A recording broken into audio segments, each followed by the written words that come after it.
Credit card എന്ന് പറയുമ്പോൾ actually അത് യൂസ് ചെയ്യാൻ ഇപ്പോഴും പല ആൾക്കാർക്കും അറിയില്ല. അതിന് അതിന് മൂർച്ചയുള്ള ഒരു സാധനമാണെന്ന് പറയാം. രണ്ടറ്റത്തും അതിന് നന്നായിട്ട് നമുക്ക് യൂസ് ചെയ്യാൻ പറ്റും, മോശമായിട്ടുള്ള രീതിയിൽ നമ്മൾ അറിയാതെ യൂസ് ആയിപ്പോകും. ഇപ്പൊ ക്രെഡിറ്റ് കാർഡ് എന്ന് പറയുന്ന ഒരു സാലറിഡ് പേഴ്സന്റെ കയ്യിൽ എത്തുമ്പോൾ ഈ പറഞ്ഞിട്ട് 50 ദിവസത്തെ ഈ ഡിസ്കൗണ്ടിന് വേണ്ടിയിട്ടായിരിക്കും, ഈ 50 ദിവസത്തെ ഗ്യാപ്പിന് വേണ്ടിയിട്ട് ഇയാൾ ക്രെഡിറ്റ് എടുക്കും.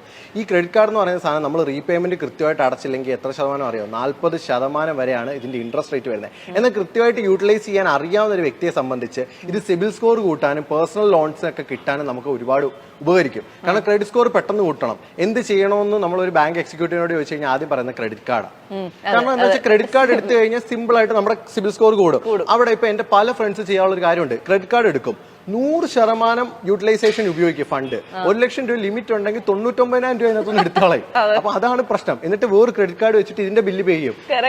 ഒരു ക്രെഡിറ്റ് കാർഡ് കിട്ടുന്ന ഒരു വ്യക്തിയെ സംബന്ധിച്ച് ബാങ്കുകാർ പിന്നെയും വേറെ ബാങ്കുകാർ ഓഫർ ചെയ്ത് ക്രെഡിറ്റ് കാർഡ് കൊടുക്കും. ഇത് ഭയങ്കര ഒരു പ്രശ്നമാണ്. ഒരു ക്രെഡിറ്റ് കാർഡ് ബില്ലിനെ അടയ്ക്കാൻ വേറെ ക്രെഡിറ്റ് കാർഡ് യൂസ് ചെയ്യും, എന്നിട്ട് വേറെ യൂസ് ചെയ്യും. അവസാനം ഈ ട്രാപ്പിൽ പെട്ടിട്ട് നമുക്ക് വലിയൊരു എമൗണ്ട് നഷ്ടത്തിലേക്ക് പോകും.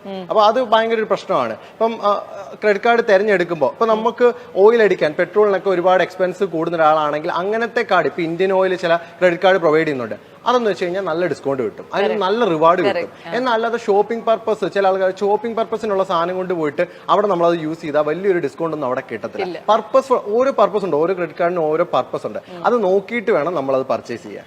അല്ല, എന്നാലും അപ്പോഴും ഞാൻ ചോദിക്കുന്നത്, ക്രെഡിറ്റ് കാർഡ് ഉപയോഗിച്ച് നമ്മൾ പെട്രോൾ അടിക്കുമ്പോൾ മറ്റെന്തെങ്കിലും ഹിഡൻ ത്രെട്ടുകളുണ്ടോ? ഹിഡൻ ത്രെട്ടുകൾ ഉണ്ടോ ചോദിച്ചാൽ കറക്റ്റ് ആയിട്ട് പൈസ അടച്ചില്ലെങ്കിൽ അതിപ്പോ എന്താണെങ്കിലും പെട്രോൾ അടിക്കല്ല എന്ത് ചെയ്താലും നമുക്ക് പണി കിട്ടും. അതല്ല, ചാർജസ് ഉണ്ട്. ക്രെഡിറ്റ് കാർഡിലൊക്കെ നന്നായിട്ട് ഹിഡൻ ചാർജസ് ഉണ്ട് ഉള്ളത് പറഞ്ഞു കഴിഞ്ഞാൽ നന്നായിട്ട് ഹിഡൻ ചാർജസ് ഉണ്ട്. അത് ബാങ്കിനും അറിയാം, നമുക്കറിയാവുന്ന എനിക്ക് അറിയത്തില്ല, എനിക്കറിയാം. അത്യാവശ്യം കുറച്ച് ആൾക്കാർ യൂസ് ചെയ്യുന്നവർക്ക് അറിയാം. എങ്കിലും ആൾക്കാർ അത് മൈൻഡ് ചെയ്യാറില്ല. കാരണം ഈ പറഞ്ഞിട്ട് ഈ ഒരു ക്രെഡിറ്റ് കിട്ടുന്നത് കൊണ്ട് തന്നെ, ഈ ഒരു ഫെസിലിറ്റി കിട്ടുന്നത് തന്നെ യൂസ് ചെയ്യും. ചാർജസ് എന്തായാലും ഉണ്ട്, ഒരു ഹിഡൻ ചാർജസ് എല്ലാത്തിലും ഉണ്ട്.